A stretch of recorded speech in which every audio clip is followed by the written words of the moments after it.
What up, my freaks? Ruinous Insight here with part, I want to say, 44 of my Total Warhammer II modded Mazdamundi campaign. So as we saw last time, these Sartosans are basically dead with only Karagangazar remaining, and we should be able to auto-kill it right now.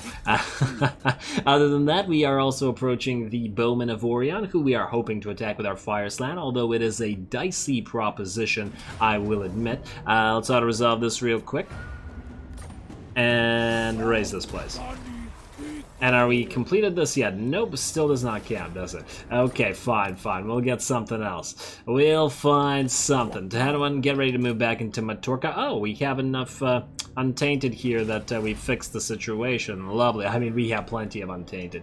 Beautiful. Now we just have to figure out what we want. Wait, you know, you Talaktalan, you're out of the picture. You did a nice little mini defense last episode, but unfortunately you can't stick around. What we do need to figure out is A, how to confederate Krog-Gar, but B, how to we should also probably spend some alignments. Divine Architecture is almost up, so maybe we'll get that. Yeah, also, Archaon. Basically, the campaign is pretty much done, but we do need to kill the invading Chaos forces as well. So what I did between the episodes was to look it up, and apparently Archaon should arrive between turn 140 and 160. So hopefully it'll be 140, as we do have a pretty big empire, but I guess we'll see. I think it's something like it depends on either your empire power or there's the chance grows by like a certain percentage after every turn, so we'll see. Now let's start moving our lords around. I did spend all the money and apply all the skill points and all that sort of stuff. I'm actually kind of tempted to start just having Mazdamundi kill a bunch of things, like Gentleman Jenkins over here, although Gentleman Jenkins is so weak that there's no actual need to do this, but I feel like we auto-resolve this with Mazdamundi just to kill this guy, and then we attack with Cytochrome, because this will be a real battle. This, I mostly just want the XP for Mazda, because we want him to get Lord of the Solar City. Yeah, Gentleman Jenkins is, I believe, the weakest of these guys. Either him or Mad Mulletson. I mean, this is a pathetic army. Into the late game, too. So yeah, we're just obviously going to auto-resolve this. Decisive victory, barely any damage, unsurprisingly. We will... I mean, I guess we could kill an E, but you know what, just keep going Exterminate. I mean, although, how many... We have 65 terms of Exterminate, so we're never going to run out. Ooh, Plaque of Dominion out of it. An arcane item, research rate +5 faction-wide. More importantly, around self, enemy leadership -8. Oh, that's very interesting. We probably don't want that on Mazdamundi, because he has the cupped hands of the old ones and gets that -40% miscast chance. But... Huh, well now that makes me think, oh, Mad Mulletson is here too. Well, let's kill him as well then. even with a slight amount of attrition, we could probably auto-resolve that. And if he attacks us, he'll just die. Yeah, those are the two weakest armies. If they both give us arcane items, that'd be swell. We'll attack Black Buckthorn in a second. I'm just trying to figure out who would benefit the most from that arcane item. Somebody who wants to cause as much enemy leadership to drop as possible. Karatril, do you want to cause leadership to drop against the ogres? You are sort of stacking anti-leadership with Pompous and Notorious, although this is technically against enemy characters. You know what? I'll think about this. I'll give this some thought, and then we'll probably change it up. Tuatara, rather, perfect spawn. You do need some items. I forgot about you, but oh well. You guys sit there for now. You know what? Let's move everybody else, and then let's hit Black Buckthorn. Tehedwan's done. Karitril's done. Nakai has moved. Pradad Gorok has, however, not yet moved. We gotta move him back to the coast. Wait, can you give us military access now? I welcome you to the King's Glade. Apparently not. Sit. Hush. Apparently you don't like us enough for that. Do you want a small gift? Payments? Offer payment. Small gift, there you go. Fine. Probably could have given that to our lizard allies, but oh well. Just keep on improving that rep, please. Got that war with Von Karstein also helping out, so that's nice. You, start moving. And go back to the coast, wait for chaos. I'd really love to see how your Blessed Saurus do stack up versus Chosen. Alrighty, so we're good with you guys. You know what we'll do? You know what we'll do, I know what we'll do. Instead of spending the alignments right now, or at least all the alignments, we're going to go Blessed Temple Guard. Since we only have the one unit, let's give them the Blessing of Quetzal, plus 10% damage resistance, and even more stacking more of that augment of restoration. I mean, yeah, we could give them Perfect Vigor as well, which would make them really strong as well, but the 50% magic resistance is wasted because we already have 88% on them, so that would be not as great, even though Perfect Vigor is amazing, I will admit. But I guess we're just gonna go with the Blessed Spawning of Quetzal. Yeah, do it. There we go. Hey, we've actually spent some alignments on something. Or an upgrade for a Blessed unit. Imagine if we could actually had more than like 2 Blessed units here. Well, I guess we do have all of these guys, but, you know, their upgrades don't really matter that much, to be perfectly honest. Anyway, was that the last lord that we needed to move before we attack Black Buckthorn? I do believe it is. Tepti's done, waiting for Chaos for hopefully only 4 more turns. Then let us have Setacron move in. Let's attack Black Buckthorn. Black Buckthorn was the one who declared war on us. Medium casualties. Nice. Alright, so hopefully this will be a fun time. Wailing Banner, I guess we'll give it to, honestly, every single... I keep forgetting that every single character here does have fear and terror, except you. What's your magic resistance? 85. I'd honestly rather keep the magic resistance there, although not really useful against these guys, but whatever, the entire army has it, doesn't matter. Let's fight the battle, cinematically, obviously.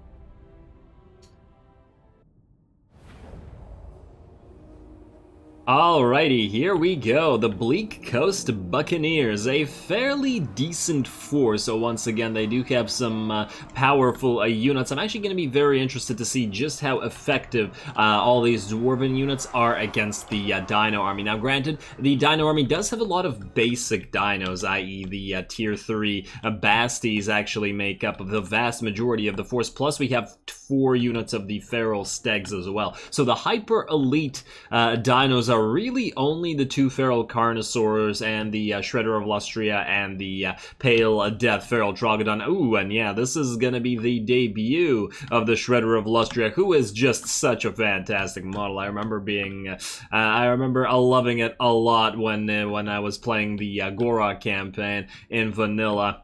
And that has not changed. It's a pretty damn fantastic beast. Although, one huge problem with this huge monster is the fact that it is such a target. Like, it is literally a moving, like, I don't know, city block, or like a moving little skyscraper there, because pretty much everything can target it, and no matter who it attacks, it's going to be taller, and it's going to be taking hits. And right away, the organ guns are firing directly at it, and I did specifically tell it to charge the organ guns. I'm also just enjoying the animation of it charging there.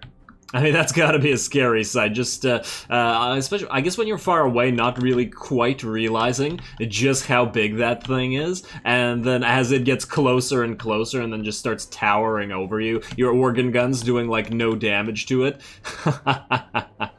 Tickling it. Hey, he doesn't like being tickled, guys, come on.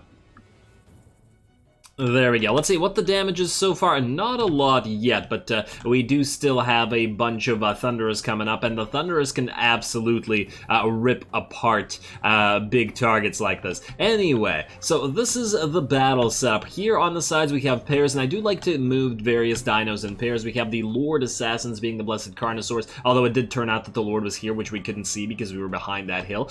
So these guys will take care of them with the help of the... with the help of Venomous, our Carnosaur riding Saurus Scar Veteran. And then again, once the Feral Stegs are also in pairs, they're going to move around and trying to take out any of the range units, or as many of the range units as possible, just to deplete the numbers. But the vast majority of the force will be this Steg force, led by the Life Slann there. And ooh, here we go. Shredder of Lustria is in. Looks like he's going to attack the Giant Slayers first. Kind of a decent matchup for them, but damn. He's certainly knocking them around real quick, and he's taken about 20% damage already, but fortunately, we do have regrowth available, plus we do have various forms of healing, so I'm not really all that worried about him dying. I'm actually, interestingly enough, more worried about the units that are out here, like these two stegs, which are going to charge the thunderers over here. Although it looks like these longbeards are going to try to interfere, and then the same with these guys. They don't really have the range units protecting them. Oh, and it looks like some of the dwarfs are gonna hit their own here with all those flamethrowers. Hey, I wonder how much damage they'll do to themselves. Wow, yeah, this does not look very accurate. They're trying to hose down the two feral stegs, but a lot of that fire went into their friends. And ooh, the Shredder of Lustria now at 60% HP, but we haven't yet used the heal, just the Shield of Thorns, and that was on the entire blob here. And the blob's doing well. We do have the Giant Slayers nearly dead. It'll just be a matter of healing up the ones that got hurt. Ooh, very nice. Very, very nice. I think if I were to redo this battle a little bit, I'd send one of the Basties with Revivification over into one of these sides. I'm actually quite impressed with how much damage the Iron Drakes with Flamethrowers did to the Feral Stag there. It's not a unit that they're supposed to be adept at, like, at all. Obviously, these aren't Trollhammer torpedoes, as I've already said, and probably will say again. But they do a fairly decent amount of damage, so not bad. Not bad. I guess if you heat up a giant dino enough, it's still not going to be having a great time. Now, over here, these four are doing fairly well. The organ guns have stopped firing, so have the Thunderers and the Iron Drakes over here. None of them are particularly adept at dealing with Carnosaurs or giant targets like this. Ooh, but the satchel charges coming in from the Iron Breakers. I do wonder how effective that is, because these guys aren't really susceptible to splash damage, A, and B, they have a pretty damn big amount of armor, so... But then again, we have seen Iron Breakers destroy enemy lords, and the enemy lord goes down. I think, oh yeah, it looks like Venomous did manage to chase him down and kill him up on this dune up here.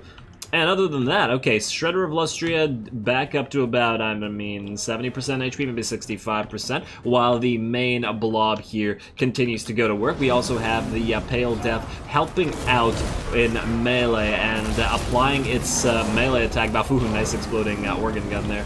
And applying its buff to everybody instead of fighting in range. Same with the range Basties. I'm still on the fence about whether we actually need them here. On the one hand, they would be useful if we ran into a situation where the enemy had a few elite range units, where we'd probably be better off actually having these guys use their range to make them stop firing, or against like an aerial target or something like that, because we wouldn't have too many options there. Ooh. This Feral Stag definitely starting to take damage at about half HP, surrounded by Longbeards, but fortunately, once again, this is the Life Slann. This is what it was made for. It has so much healing available to it. Now that we have A, the Blood of Gyran, the supercharged heal, then we have Regrowth and Earthblood, plus every time he casts anything, everybody heals more, plus all the various other forms of heals. So, very adept at keeping this sort of army alive, and we can see the Shredder of Lustria is actually healed more as it spent some time here. The Feral Stag on this side has started to route in. Oh, the Pale Death is applying its Scream ability, I believe. But nobody's nearby, eh? Primeval Roar, there it is, plus 25 melee attack. Nobody can benefit from it except this this Basti with Solar Engine, but hey, at least it's somebody. As long as you're stopping these dwarves from firing. I mean, obviously we never thought that this was going to be a crazy difficult battle, but hey. Do once again have to remember that a lot of this army is actually really basic units, but it does make sense. I mean, we replaced basic Saurus units with basic Dino units just to keep the flavor of this particular Rite of Primeval Glory army intact, even though we never used the Rite of Primeval Glory. I mean, who needs to when we can just build them? There we go. Although maybe at some point I'll use a Rite of Primeval Glory just to see if we can get some more Ancient Salamanders, because we don't have enough... we don't have enough capacity to build more, unless we build a bunch more buildings, and we have money to spend on other stuff. Anyway, this battle is starting to look like it's just about over. Our dinos are healing. You get the Shield of the Old Ones over here as well, and I do believe we will be healing up the hurt dinos as we get our magic back. Plus, with all the buffs that we have a pretty insane amount of magic available to us every battle. It's basically a matter of waiting for it to recharge. Other than that, we could probably get everybody healed to full HP. Alright, everybody's good on this side, and oh, it actually looks like these four have caused the enemy to rout on this side faster than these guys did, which is kind of impressive, but the entire battle looks to be about over. Once again, I really just wanted to test this army out and wanted to get a debut for the Shredder of Lustria. We could have also had everybody blob up a little bit more, or even blob up a little bit less. There's various different ways that we could have done this, but at the end of the day, it did seem to be reasonably effective. These guys, ironically, would be extremely good at breaking through cities, right? Because we have several dino blobs that we could send through gates, or we could break down some walls. It's all nice. Although the Shredder of Lustria would be very, very a huge target when you're walking up to walls. Anyway, let's speed this up as we just chase down as many dwarves as we can, because we will have to auto-resolve the next form of this battle. When it's sped up, the Carnosaurs look kind of silly when they run. Alrighty, a decisive victory, unsurprisingly. I think the Shredder of Lustria did fairly good in his debut, but let's find out how good.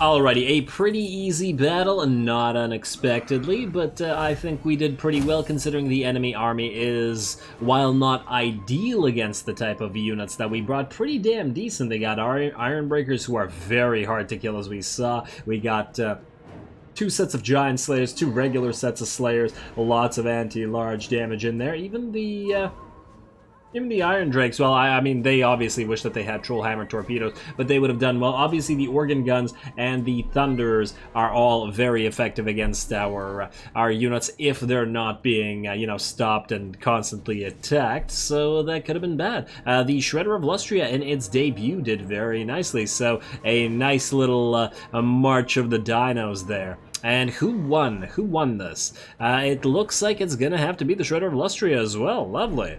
Alright, considering that it was his debut, I gotta appreciate that. How did you do this much damage, considering you weren't firing in range the entire time? I'm actually now thinking that maybe the range units aren't even necessary here and we could go all melee, but then again, they could still fight with the other Basties, and I like the concept of lots and lots of Basties, and yes, we could get more heroes in this army as well, but I think it's fine as it is. Let's see, well, I guess we can exterminate. You're gonna survive. Alright, so we'll move in, kill you, and then move to Al-Haik to heal up for a few turns. Ward save. Oh, in fact, we could actually heal here, so just do this. Auto-resolve. Hopefully nobody will die, and no, it does not look like it. Barely any damage at that. Lovely. Exterminate them again. Alrighty, then move out of this area so you can heal and then move into that mysterious island. Black Ghost Buccaneers destroyed, but this time we did not get an arcane item, which is a little bit unfortunate, but what can you do? What else do we have here? I do believe we're ready to go. I'm also now thinking, what if we summon another Skink Chief? Oh, no, Skink Priest, rather.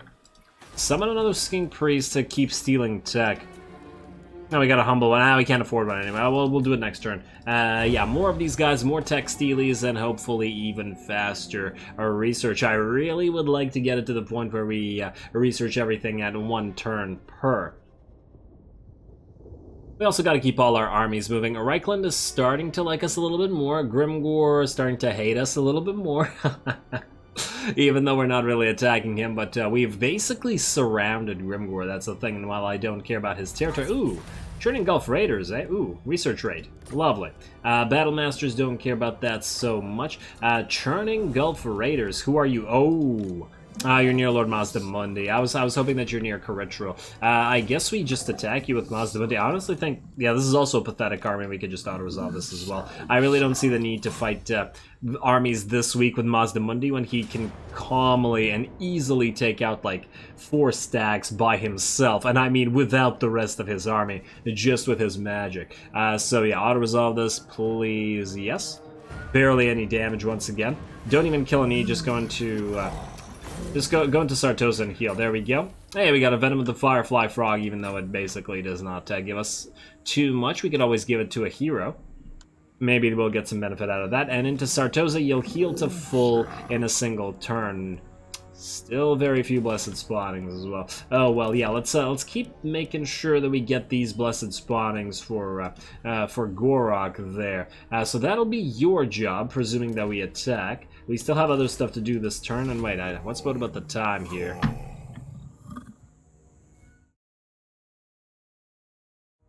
I mean, we still do have some time. Ooh, you can move in and grab this mysterious island, get some attrition. We're at turn 137. Come on, Archaon.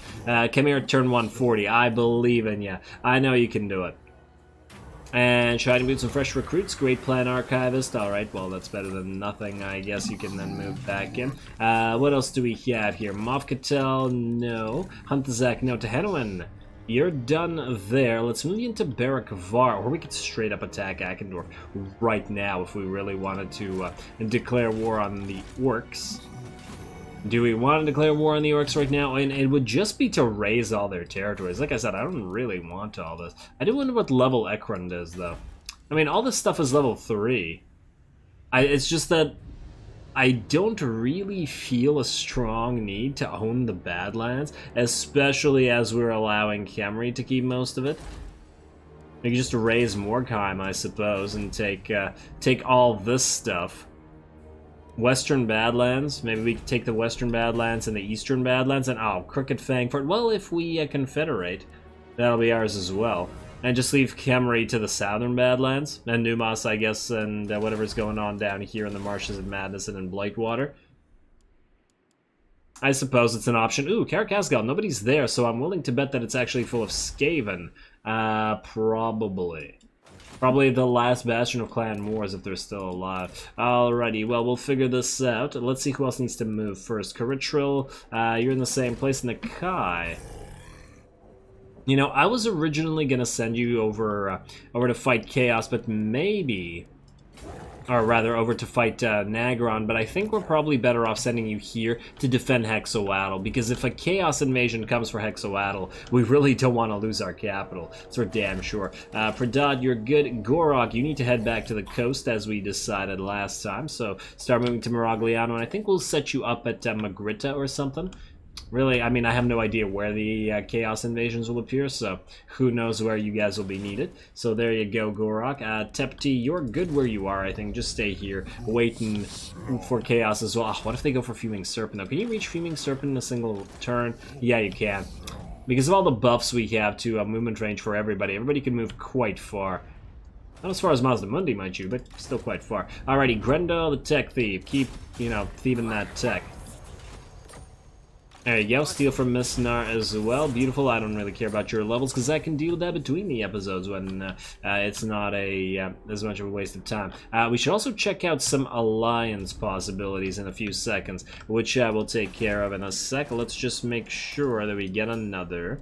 So we got Perceptive, Skinkmaster, Humble, and Determined. Why not get another Humble one?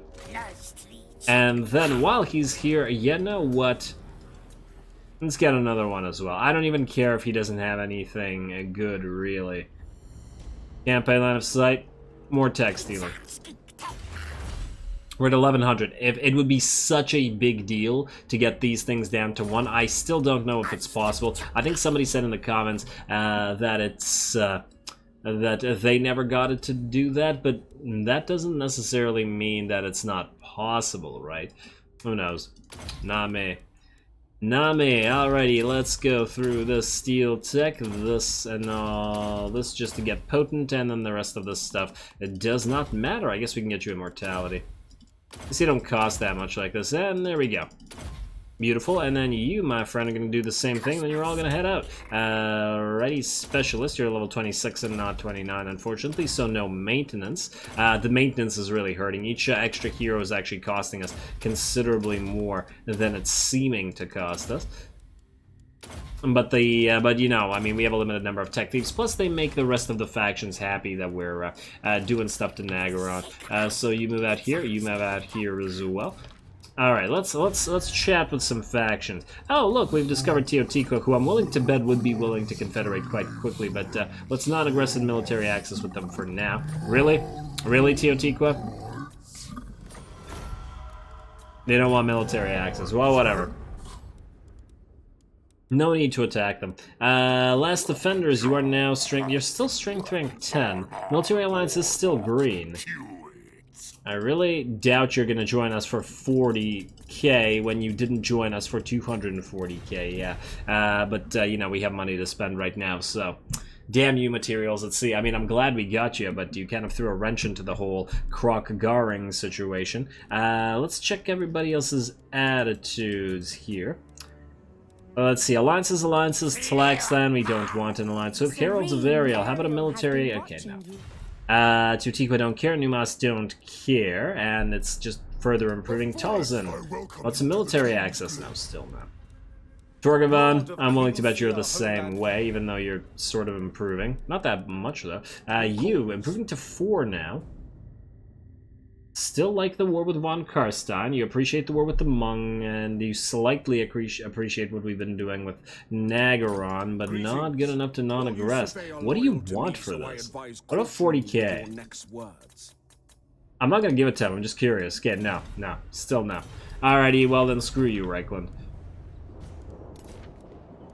I'm gonna laugh when chaos inevitably annihilates you. Alrighty, what else do we have to do? To Henowin? You know what, let's get him, let's just attack the orcs.